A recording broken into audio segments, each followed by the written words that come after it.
Welcome to bird media. నేను మీ పవన్ కృష్ణమూర్తి.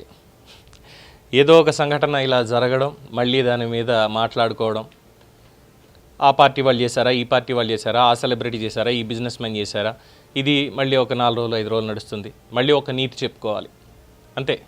ఏం మారుతుంది అంతకుమించి? డ్రగ్స్ అనేది స్టేటస్ సింబల్ కాదు, తరాన్ని నాశనం చేసే విషయం. డ్రగ్స్ ఎంత ప్రమాదకరం అనేది ఈ రోజుల్లో అందరికీ తెలియని విషయం ఏం కాదు. అవి కేవలం ఒక వ్యక్తిని మాత్రమే కాదు, ఒక కుటుంబాన్ని, ఒక తరాన్ని, కొన్నిసార్లు సమాజాన్ని కూడా కుదేలు చేసేటువంటి విషపూరిత పదార్థాలు. అయినా సరే ఆ మత్తు పదార్థాల వినియోగం ఎక్కడా తగ్గట్లేదు.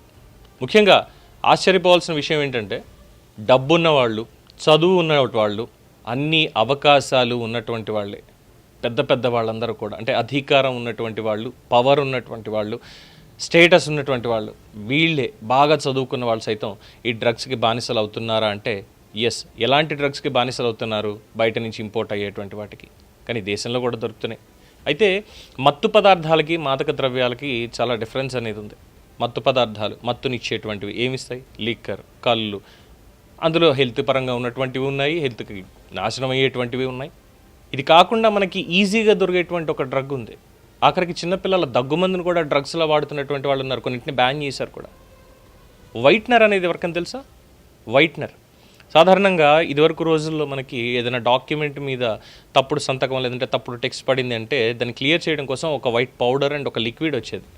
ఆ రెండింటిని మిక్స్ చేసి దాన్ని పెయింట్ లాగా జస్ట్, ఆ తర్వాత పెన్స్ వచ్చాయి అనుకోండి, అది వేరే విషయం. ఆ వైట్నర్ బాటిల్స్ని కర్చీఫ్లో వేసుకుని ఆ పౌడర్ని పీల్చి మత్తు తెచ్చుకుంటారు. అలాంటివి కూడా జరిగాయి.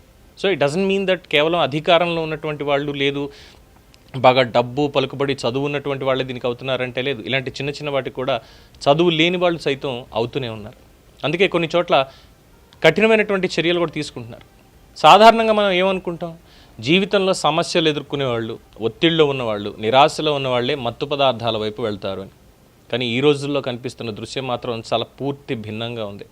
మంచి మంచి కుటుంబాలు, పెద్ద కుటుంబాలు, పెద్ద వ్యాపారస్తుల కుటుంబాలు, రాజకీయ నాయకుల ఇళ్ళు, సెలబ్రిటీల ఇళ్ళు, ఇలా సమాజంలో ప్రభావం ఉన్నటువంటి వర్గాల్లోనే ఈ డ్రగ్స్ సంస్కృతి అనేది చాలా వేగంగా పెరుగుతోంది.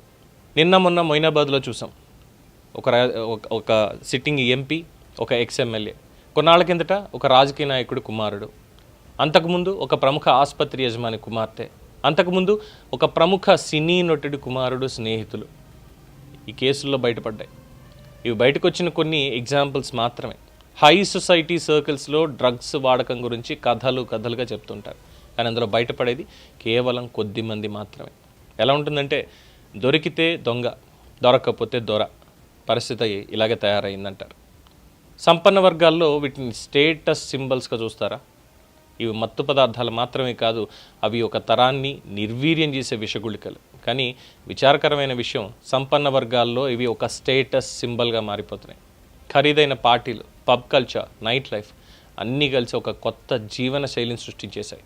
ఆ జీవన శైలిలో ఈ మాదక ద్రవ్యాలు కూడా ఒక భాగంగా మారిపోతున్నాయి. కొందరికి డ్రగ్స్ వాడడం అంటే ఒక ఫ్యాషన్, ఇది మోడ్రన్ లైఫ్ స్టైల్ బ్రో అన్న ఒక అపోహ యువతలో పెరుగుతోంది. దానికి కారణం ఎవరు? అలవాటు చేస్తున్నది ఎవరు? దాని మీద వ్యాపారం చేస్తూ ఆస్తులు పెంచుకుంటున్నది ఎవరు? డబ్బు అడ్డగోలుగా సంపాదించినప్పుడు దానికి క్రమశిక్షణ అనే తోడు లేకపోతే అలాంటి సమాజాల్లోనే ఇలాంటి సమస్యలన్నీ సహజంగా పెరుగుతున్నాయి. చరిత్ర చూస్తే ఇదే విషయం స్పష్టంగా కనిపిస్తుంది. రోమన్ సామ్రాజ్య పతనం గురించి చరిత్రకారులు చెప్పే కారణాల్లో ఒకటి మితిమీరిన విలాస జీవితం. సంపద పెరిగే కొద్దీ నియంత్రణ తగ్గిపోయింది. అదే చివరికి సామ్రాజ్యాన్ని కూలదోసేసింది. ఈరోజు సమాజంలో కూడా అదే పరిస్థితి కనిపిస్తోంది. సంపద పెరుగుతోంది, కానీ విలువలు తగ్గిపోతున్నాయి. డబ్బుంది, బాధ్యత లేదు. డబ్బు సంపాదించడం ఒక గొప్ప విషయం, కానీ డబ్బుతో పాటు బాధ్యత, విలువలు కూడా నేర్పించాలి. ఇదే చాలా కుటుంబాలు ఎక్కడా కనిపించట్లేదు. చాలా సంపన్న కుటుంబాల్లో పిల్లలకి చిన్నప్పటి నుంచి అన్నీ సిద్ధంగా ఉంటాయి. కార్లు, విదేశీ విద్య, ఖరీదైన గ్యాడ్జెట్స్, విలాసవంతమైన జీవితం, ఏది కావాలన్నా సరే క్షణాల్లో చిటికేస్తే వచ్చేస్తుంది. కానీ జీవితంలో కష్టాల విలువ ఏంటో, బాధ్యత అంటే ఏంటో వాళ్ళకి చెప్పే ప్రయత్నం చాలా తక్కువగా జరుగుతుంది. డబ్బుంటే ఏదైనా చేయొచ్చు, తప్పు చేసినా బయటపడవచ్చు అనేటువంటి భావన యువతలో ఆల్రెడీ పెరుగుతోంది అనడం అనేది అతిశయోక్తి అవుతుంది, కానీ ఆల్రెడీ పెరిగిపోయింది. ఇదే భావన వారిని ప్రమాదకరమైనటువంటి అలవాట్ల వైపు నెడుతోంది. మొదట సరదాగా మొదలైనటువంటి విషయం, అరే ఫలానా సినిమాలో ఆ సీన్ చూసావా, అందులో ఎలా ఉందో చూడరా, ఇలాంటివి ఎక్కడైనా దొరుకుతాయా, ఒక ఉత్సాహం, ఒక ఉత్సుకత, లేదంటే ఫలానా ఒక స్టోరీలో చదివానరా ఇలా జరిగిందిట, ఇలా చేస్తే బాగుంటుంది కదా, ఇలా సరదాగా మొదలైనటువంటి తర్వాత అలవాటుగా మారి ఆ అలవాటు చివరికి వ్యసనంగా, వ్యసనం నుంచి బానిసత్వంగా మారిపోతుంది. అప్పటికే చాలా ఆలస్యం అయిపోతుంది, జీవితం నాశనం అయిపోతుంది. డ్రగ్స్ ఒక్కసారి శరీరాన్ని, మనసుని పట్టుకుంటే దాని నుంచి బయటపడడం చాలా కష్టం. దొరికిన వాళ్ళు దొంగలు, దొరకని వాళ్ళు దొరలు. ఇందులో ఈ కేసుల్లో ముఖ్యంగా బయటపడేది కొద్ది మంది మాత్రమే ఉంటారు. చాలా కేసులు బయటికి రాలేవు. ఎందుకంటే వాటి వెనక డబ్బు, ప్రభావం, పలుకుబడి ఎక్కువ పనిచేస్తూ ఉంటాయి. చాలా సందర్భాల్లో కేసులు మొదలయ్యేలోపే ఆగిపోతాయి. కొన్నిసార్లు విచారణే ముందుకు సాగదు, ఇంకొన్నిసార్లు వార్తలు కూడా బయటికి రావు.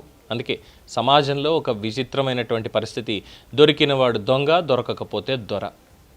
చట్టం ముందు అందరూ సమానమే అని రాజ్యాంగం చెప్తుంది, కానీ వాస్తవ జీవితంలో అది చాలాసార్లు అమలు కావడం లేదు. ఇదే పరిస్థితి కొనసాగితే డ్రగ్స్ సమస్య మరింత తీవ్రమవుతుంది. పరువు, భయం ఉంటేనే మార్పు వస్తుంది. డ్రగ్స్ సమస్యని కేవలం పోలీసుల ద్వారా మాత్రమే అరికట్టాలా? అలా ఒక్కటే మనం అరికట్టలేం. ఇది ఒక సామాజిక సమస్య కూడా. ఎంతటి కుటుంబానికి చెందినవారైనా సరే డ్రగ్స్ కేసుల్లో పట్టుబడితే వాళ్ళ పేర్లు బహిరంగంగా రావాలి, సమాజం ముందు వాళ్ళ తప్పులు బయటపడాలి. పరువు పోతుంది అన్న భయం చాలా పెద్ద శిక్ష. అలాంటి భయం ఉంటేనే చాలామంది ఈ అలవాట్లకి దూరంగా ఉంటారు. అలా కాకుండా ఈ ఇన్ఫ్లుయెన్షియల్ ఫ్యామిలీస్ వాళ్ళ పిల్లల్ని కాపాడే ప్రయత్నం చేస్తే అదే ఇతరులకు కూడా ప్రోత్సాహకంగా మారుతుంది. కఠినమైనటువంటి చట్టాలు అమలు చేసే చోట ఈ డ్రగ్స్ వాడకం తగ్గిందని ఎంతమందికి తెలుసు? ప్రపంచంలో కేవలం ఇప్పుడు భారతదేశం మాత్రమే కాదు, అనేక దేశాలు ఈ డ్రగ్స్ సమస్యను చాలా గట్టిగా ఎదుర్కొంటున్నాయి. ముఖ్యంగా ఆసియా దేశాల్లో కొన్ని చాలా కఠినమైన చట్టాలను అమలు చేస్తున్నాయి. ఎగ్జాంపుల్, సింగపూర్ లాంటి దేశాల్లో డ్రగ్స్ మీద అత్యంత కఠినమైనటువంటి శిక్షలు ఉన్నాయి. అక్కడ ఎవ్వరికీ మినహాయింపు లేదు. చిన్నవాడైనా పెద్దవాడైనా ఎవరైనా సరే అదే చట్టం వర్తిస్తుంది. అందుకే అక్కడ డ్రగ్స్ వినియోగం చాలా అంటే చాలా తక్కువ. మన దేశంలోనూ చట్టాలు ఉన్నాయి. ముఖ్యమంత్రులు ఇద్దరు కూడా, తెలుగు రాష్ట్రాలకు సంబంధించి మాట్లాడుకుంటే ముఖ్యమంత్రులు ఇద్దరు కూడా చాలా కఠినమైనటువంటి వైఖరిని అమలు చేస్తున్నారు. కానీ వాటిని అమలు చేసే విషయంలో రాజకీయ ప్రభావం, సామాజిక ఒత్తిళ్లు చాలాసార్లు అడ్డంకిగా మారిపోతున్నాయి. మారాల్సింది ఇక్కడ ప్రభుత్వమా? కాదు. ప్రభుత్వం మాత్రమే కాదు, ఇక్కడ కుటుంబాలు కూడా మారాలి. ఈ సమస్యకి పరిష్కారం కేవలం చట్టాల్లో లేదు, చట్టాలు మాత్రమే కాదు, కుటుంబ వ్యవస్థలో కూడా ఉంది.